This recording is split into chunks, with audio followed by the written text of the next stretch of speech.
Amados hermanos, cuando intentamos vivir fielmente por la palabra de Dios, habrá momentos en que aquellos que no son creyentes e incluso algunos que creen en Dios dirán que somos exagerados o fanáticos en nuestra vida de fe. Se preguntarán por qué tenemos que ser tan apasionados por Dios si de todos modos Él ya conoce nuestras necesidades y circunstancias. Sin embargo, Dios dijo en el capítulo 10 de Deuteronomio, y que guardes los mandamientos del Señor y sus estatutos que yo te ordeno hoy para tu bien. Dios quiere que sus hijos vivan una vida feliz, incluso en este mundo. El secreto para vivir esa vida plena está escrito en la Biblia. Hoy hablaremos de cómo alcanzar la paz, uno de los secretos para vivir una vida feliz. Si logra cultivar esta paz en su corazón, donde quiera que vaya, será lleno de dicha. Espero que graben este mensaje en su mente y corazón y así vivirán una vida feliz en el Señor. Hermanos, hay un orden en este proceso de alcanzar la paz. Para tener paz interior, primero deberá reconciliarse con Dios. Ya sabemos por qué Dios creó al hombre y lo puso en esta tierra. Fue para obtener verdaderos hijos con quienes compartir su amor.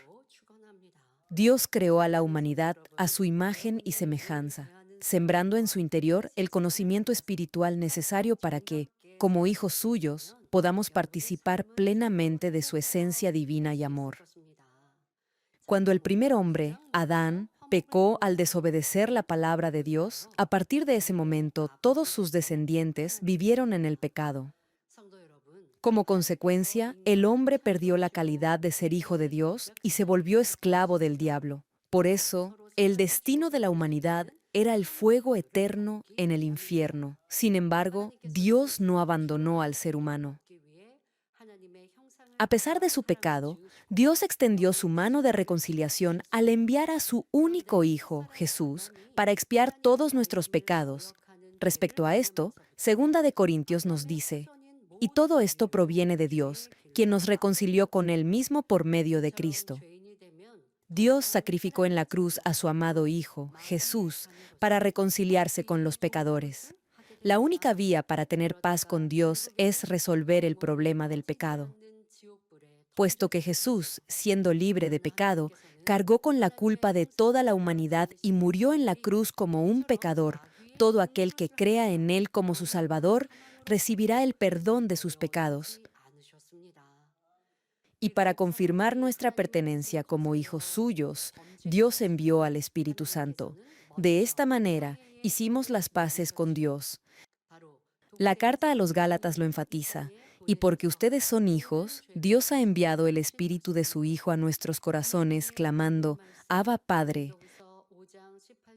Aquellos que han recibido la asombrosa gracia de nacer de nuevo como hijos de Dios a través de Jesucristo no deben volver a pecar. Si pecan, su reconciliación con Dios no habrá sido efectiva. Serán vulnerables a la injerencia y a los ataques del diablo, y eso hará que sus oraciones no sean respondidas. Por cierto, muchos cristianos confiesan que creen en el Señor Jesús y que el obstáculo que los separaba de Dios, es decir, el pecado, ya se resolvió. Saben que han sido reconciliados con Dios y que ahora son hijos suyos. No obstante, lo más importante es que aquellos que son salvos y han sido reconciliados con Dios no deben vivir nuevamente en el pecado y la maldad. Si cometen deliberadamente las obras de la carne que son pecados de muerte, su relación de paz con Dios se habrá roto, ya no tendrá paz con Dios. La Biblia enfatiza que han crucificado al Señor otra vez. Hermanos, Jesucristo murió una sola vez en la cruz para perdón de nuestros pecados. Sin embargo, si los hijos salvos de Dios por gracia, a pesar de que digan que aman a Dios, pero siguen viviendo en el pecado, la Biblia señala que están crucificando deliberadamente al Señor.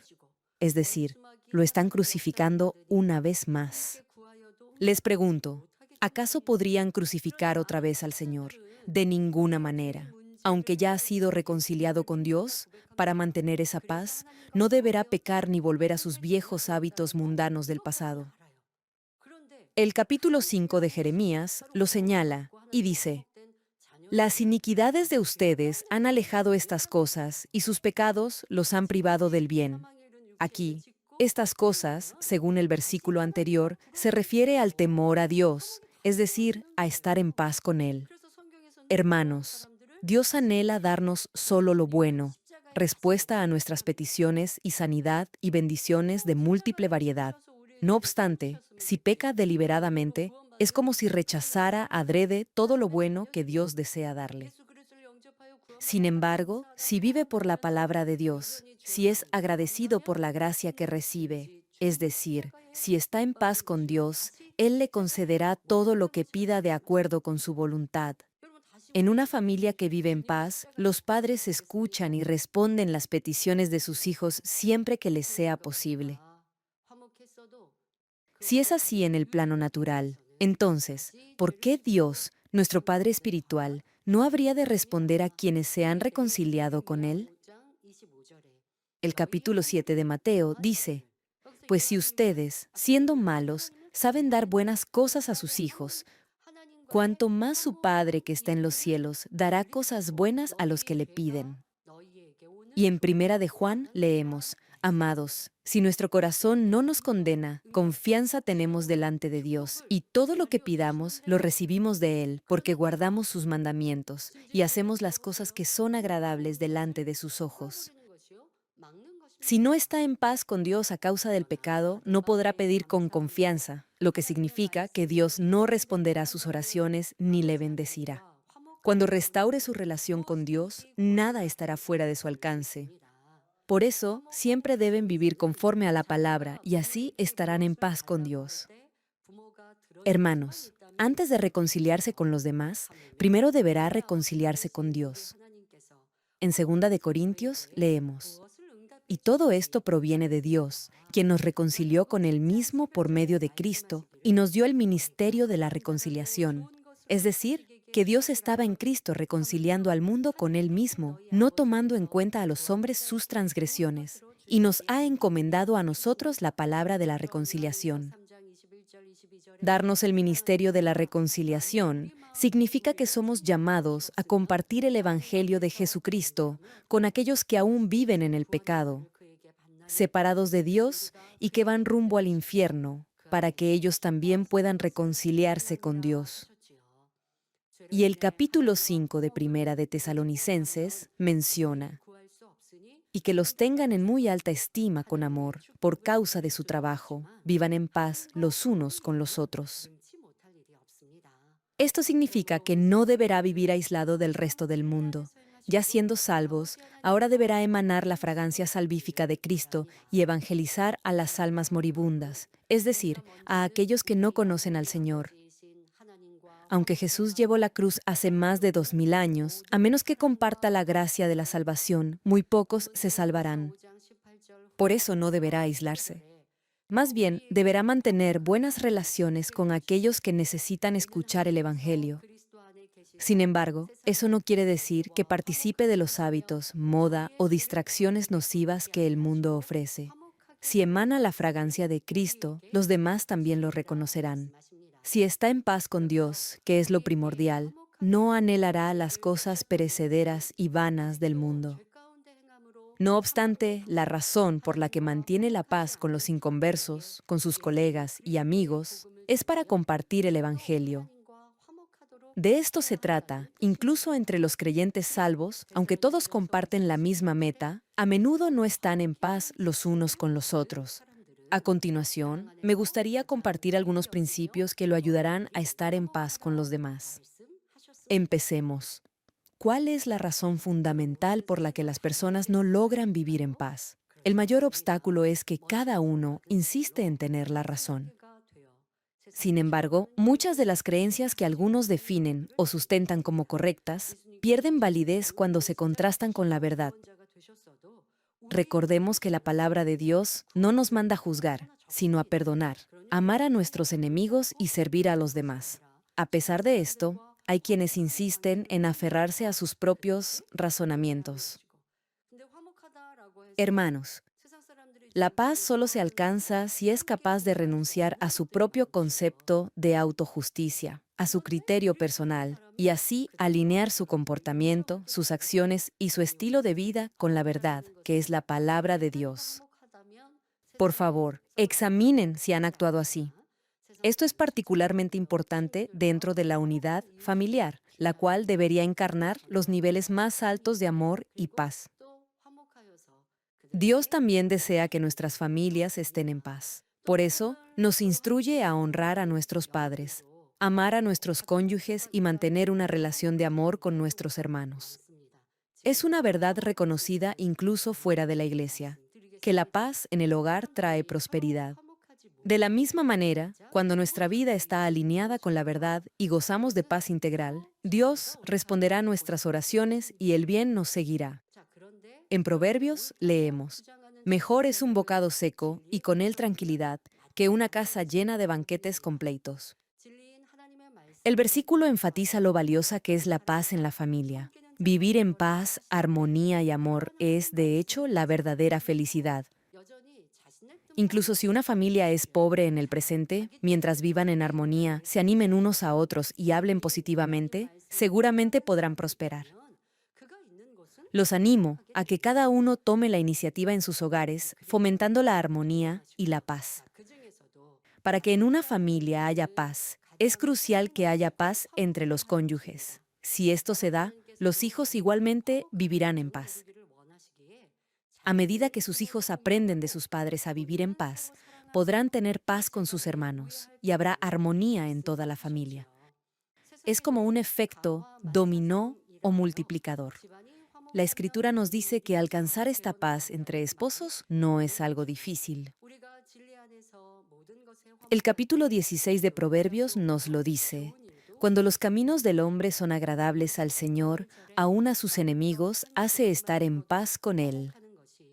Al vivir por la palabra de Dios, les será más fácil a los cónyuges alcanzar la paz. Cuando los esposos deciden someterse a la palabra de Dios, no les resultará difícil vivir en paz. Habrá armonía en el hogar. La carta a los Efesios nos instruye. Así deben también los esposos amar a sus mujeres como a sus propios cuerpos. El que ama a su mujer, a sí mismo se ama. Y Primera de Pedro también nos aconseja. Asimismo, ustedes, mujeres, estén sujetas a sus maridos, de modo que si algunos de ellos son desobedientes a la palabra, puedan ser ganados sin palabra alguna por la conducta de sus mujeres. Si tan solo los esposos cumplieran con estas enseñanzas, la paz reinaría en todo hogar. Sin embargo, hay casos en los que un esposo quiere que su esposa sea sumisa mientras él mismo no practica la palabra. O, caso contrario, una esposa solo espera que su marido practique la palabra mientras ella no la obedece. Así no habrá paz. Si cualquiera de los dos se humilla y toma la iniciativa de servir de acuerdo con la palabra de Dios, la paz en la familia se restaurará rápidamente. Aunque dar el primer paso y mostrar humildad puede herir el orgullo de uno de los cónyuges, esa actitud hará que su corazón se ensanche, se haga más empático y manifieste una mayor madurez emocional y espiritual. A continuación, quiero compartirles un par de relatos que ilustrarán esta verdad. Espero que estas anécdotas siembren en ustedes una sabiduría práctica, que no se quede solo en palabras, sino que se convierta en una realidad viva en sus familias y en su vida personal.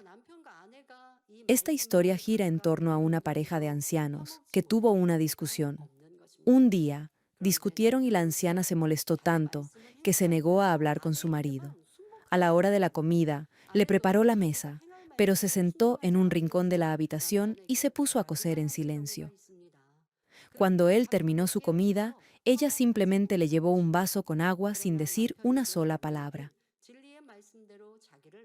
Aunque anteriormente solían conversar animadamente durante la cena, a partir de ese desencuentro, la esposa ya no quería hablar con su marido. Por eso, el esposo se sentía frustrado. Anhelaba romper el silencio y llevarse bien con su esposa como antes. Pero incluso después de la comida, La mujer permaneció callada y concentrada en sus propias cosas. A ver, una pregunta. ¿Cómo hubieran respondido si hubieran estado en el lugar del anciano? Algunos podrían haberse enfadado y estallar en cólera. O podrían haber pensado que si dan el primer paso para reconciliarse, se rebajarían, y su orgullo se vendría por los suelos por ser el esposo y cabeza de la familia. En este caso, la señora también se aferraba a su orgullo, manteniendo la boca cerrada y sin hablar. El mensaje que enviaba era que estaba enojada y que habían herido sus sentimientos. ¿Harían ustedes lo mismo? En lugar de eso, el anciano fue al armario y buscó algo con insistencia. Hurgó entre los cajones, fingiendo que buscaba algo. Al principio, su esposa lo ignoró, pero a medida que el esposo sacaba más cosas de los cajones, desarreglando todo, la curiosidad pudo más que su orgullo. Entonces le preguntó ásperamente qué estaba buscando. El hombre sonrió radiante y dijo que estaba buscando su voz y que finalmente la había encontrado, una iniciativa que denotó ingenio y a la vez ternura para con su anciana esposa. Hermanos, alcanzar la paz suele ser más fácil de lo que pensamos. Con un poco de humildad y consideración por los demás, incluso los conflictos más recalcitrantes podrán resolverse. Sin embargo, si insiste en imponer su propio ego, humillarse le podrá parecer un reto difícil. Podrán surgir malentendidos por cosas triviales o insignificantes, y el orgullo le impedirá sostener una comunicación abierta, lo que fomentará el resurgir de emociones negativas. No obstante, como hijos de Dios que conocen la verdad, en lugar de insistir en su propio ego y orgullo, deberá morir cada día como el apóstol Pablo. Ese es el verdadero camino para ser vivificado espiritualmente. Nuestro Señor Jesús murió en obediencia a la voluntad de Dios y resucitó en gloria. Hermanos, en la medida en que muera a su ego de acuerdo con la palabra de Dios, podrá vivir una vida verdaderamente feliz. Espero que este otro relato que compartiré con ustedes les sirva de ejemplo para que, sin importar la circunstancia que enfrenten, aprendan a hacerlo con paz y gozo. Había una vez una mujer que, abrumada por el dolor de un hogar sin armonía, llegó al punto de desear la muerte. Se sentía profundamente miserable. Día tras día se esforzaba intentando superar las carencias económicas que agobiaban a su familia. Vivía en una casa pequeña, y por más que se esmerara en limpiarla, nunca parecía estar limpia. Por si fuera poco, su esposo se encontraba hundido en una profunda depresión, y sus hijos estaban lejos de ser lo que ella soñaba. Agobiada, oró a Dios diciendo que la vida le resultaba insoportable y que su único anhelo era partir pronto a la presencia del Señor. Para su sorpresa, Dios respondió su oración con ternura y le dijo que conocía bien su dolor y que accedería a su petición, pero que antes de partir debía hacer algo. La mujer accedió y Dios le instruyó que dedicara los siguientes 3 días a poner en orden su hogar. Le pidió que limpiara cada rincón para que, tras su partida, quienes la conocieron hablaran de ella con admiración, recordando su diligencia y el buen cuidado que tuvo de su casa hasta el último momento. Tras los 3 días de limpieza, la vivienda era irreconocible. Se había transformado en un hogar impecable y lleno de luz, un espacio fresco que nada tenía que ver con el caos anterior. Entonces Dios le habló de nuevo. ¿No sientes inquietud por tus hijos?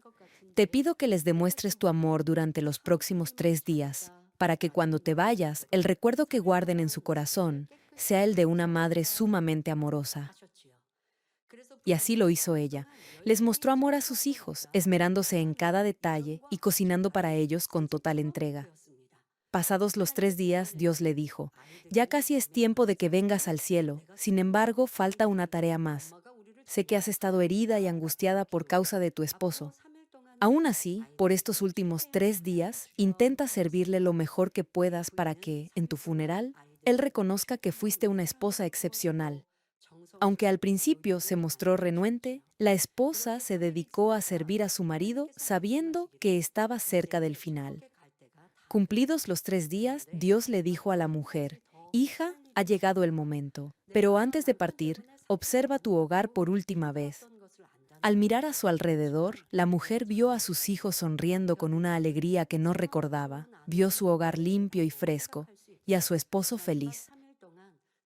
En ese instante, la mujer vio que su hogar era lo más parecido al cielo y deseó quedarse con su familia. Entonces Dios le dijo a la mujer, en estos últimos 9 días, tú misma has creado el tipo de cielo que anhelabas. Ahora puedes ser feliz viviendo allí. Aunque esta es una historia ficticia, hay una moraleja que debemos aprender, y es que el hecho de ser felices o infelices lo determinan nuestras acciones. Pregunto, ¿está experimentando dificultades familiares similares a las que acabo de narrar? ¿O tal vez se encuentra estresado por su jefe o sus colegas y quiere renunciar? Independientemente de sus circunstancias, lo animo a seguir el ejemplo de la mujer de la historia. Muera completamente a sí mismo, sirva a los demás con todo su corazón y crucifique cada día su ego.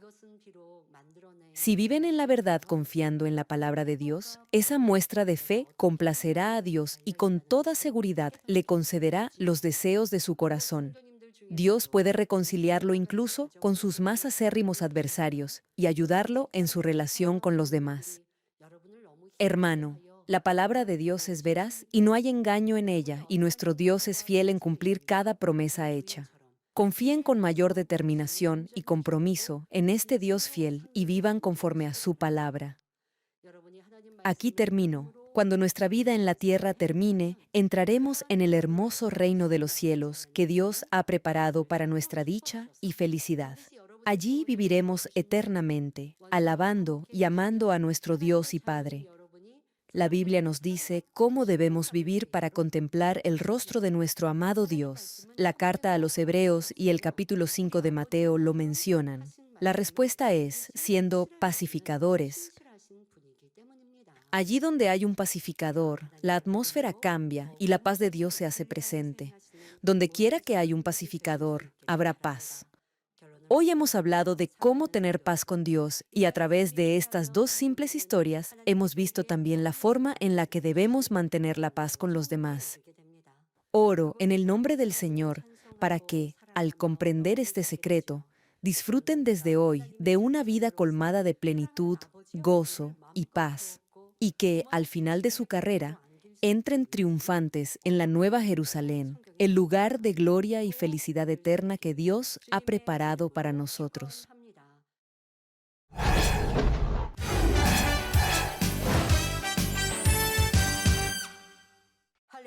Aleluya, Dios Todopoderoso de amor, pon tu mano sobre todos los que están recibiendo por fe esta oración a través de enlace.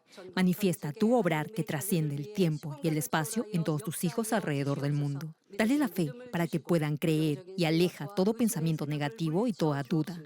Quita de ellos toda carga y aflicción. Quema con el fuego del Espíritu Santo todo dolor y limpia todo órgano interno, nervio y célula. Ordeno en el nombre de Jesucristo al diablo y a Satanás, a toda enfermedad, virus y bacteria, fuera. Sana toda enfermedad incurable, endémica, incluida la malaria. Que toda enfermedad contagiosa, resfriado, tos, fiebre y gripe desaparezcan. Protégelos de toda clase de virus e infecciones. Límpialos de todo tipo de cáncer. Cáncer al estómago, al pulmón, al hígado, cáncer de mama, cáncer al útero, a la próstata, al colon y cáncer de piel. Sana toda otra enfermedad, como el SIDA, leucemia, tiroides, ginecopatía, apoplejía cerebral, presión arterial alta y baja, diabetes, enfermedades cardiovasculares, afecciones de la piel y toda infección. Líbralos de todo tipo de discapacidad motriz, poliomielitis, derrame cerebral, artritis y lumbago.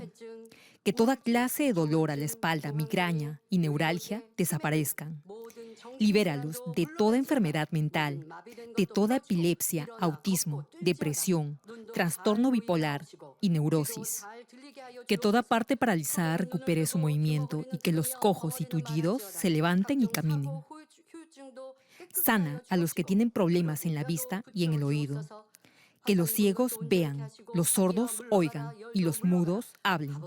Líbralos de todo tipo de accidente. Restaura todo hueso fracturado. Regenera toda parte quemada de su cuerpo. Y que la sensación de ardor y de calor desaparezcan. Y que no queden cicatrices. Limpia con el fuego del Espíritu Santo a los que son adictos a alguna droga, narcótico o sustancia tóxica. Renueva todo tejido y célula muerta, que los muertos vuelvan a la vida. Concede la bendición de concebir a los que no pueden tener hijos. En el nombre de Jesucristo, ordeno al diablo y a Satanás y a toda potestad del aire y toda fuerza del mal, fuera. Todo poder de las tinieblas, espíritus malignos, perversos, astutos, deshonestos, engañadores, espíritus de división, de tentación, de mentira, todo espíritu de iniquidad, fuera. Ato a toda fuerza de la oscuridad y de maldad, y que tu luz descienda sobre tus hijos. Padre, dales la fuerza necesaria para que puedan clamar a ti en oración y se despojen de todo pecado y vivan en santidad. Que sus almas prosperen, tengan salud y que sus familias sean evangelizadas. Responde a los deseos de su corazón, a su clamor y a sus oraciones. Protege a tus hijos de todo accidente y guarda sus hogares, trabajos y negocios con el fuego del Espíritu Santo y tus huestes celestiales. Y que todo lo que hagan lo hagan para tu gloria. Manifiesta tu poder para que con toda confianza puedan testificar que has respondido a sus oraciones y los has bendecido. Gracias, Padre. Toda la gloria sea para ti. He orado en el nombre de nuestro Señor Jesucristo. 아멘.